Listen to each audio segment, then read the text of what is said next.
Wait. Where are we? Oh no. I knew it. I thought it would have taken longer, but I see I was wrong. What are you talking about? Why is everything so bright white? Why can't I see you?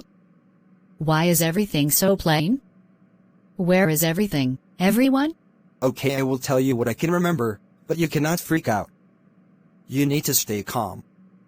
Okay? Why do I have a feeling I'm not going to like this at all?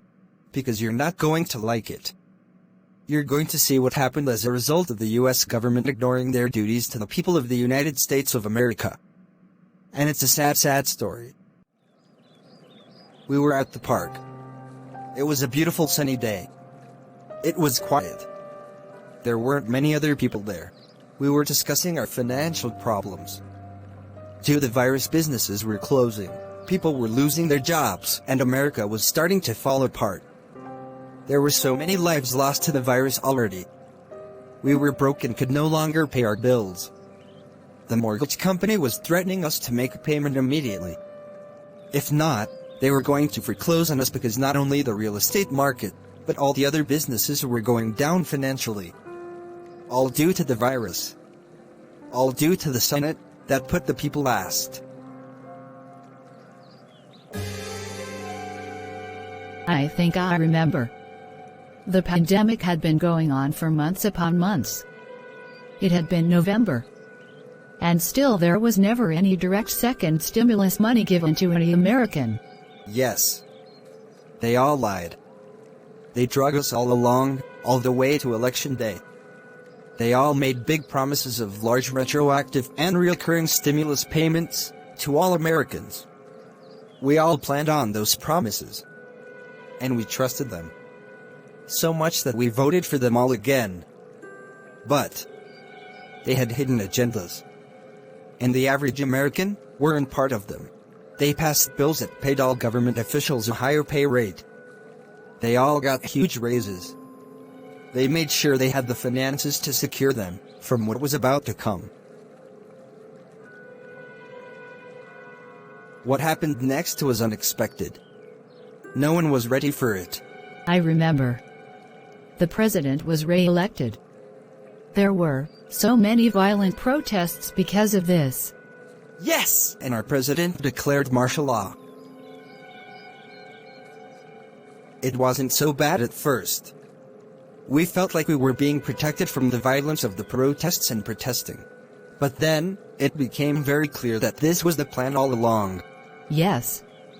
They started raiding the homes of every American. They disarmed us.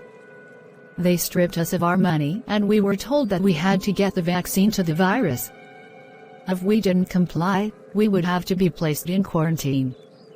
They told us we had to get a preloaded microchip implanted in our hands, in order to buy food rations. In order to remain in our homes. With our children. That we also had a very strict curfew to follow. Exactly. They forced us to make this huge decision right then. As we watched our friends and neighbors who stood their ground, and religion. The ones that told the soldiers, no, we won't be forced. People we have known for years. Being torn from the arms of their children and placed on separate buses. And we made that same choice. We stood by our religious beliefs and refused their forced vaccinating. And their implants. Because the Bible described such a thing. And claimed it to be the mark of the beast. With guns pointed at us. We were told to gather nothing. Get on the bus right then. The bus was full of distraught, torn people. And it seemed like forever before we made it around our entire neighborhood. Finally, the bus was in motion. For hours upon hours we rode on that bus. Overpacked. People standing, because there weren't enough seats.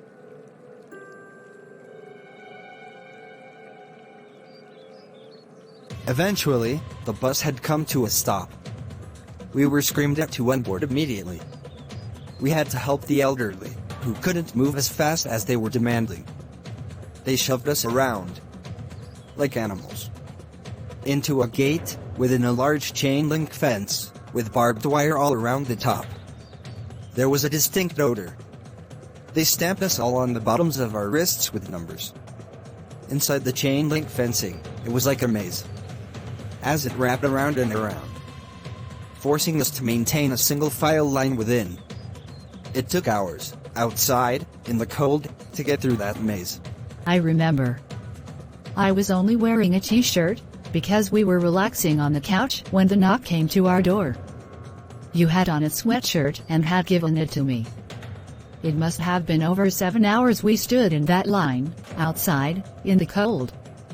No one came to help the elderly people that were clearly suffering from the conditions.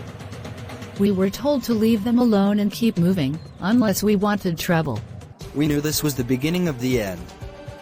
We knew that had we been more productive prior to Election Day, had gathered together, all Americans, and took a stand, this day may have never come. But we didn't. We thought everything was going to be fine. We had decent jobs. We had plenty of money saved up.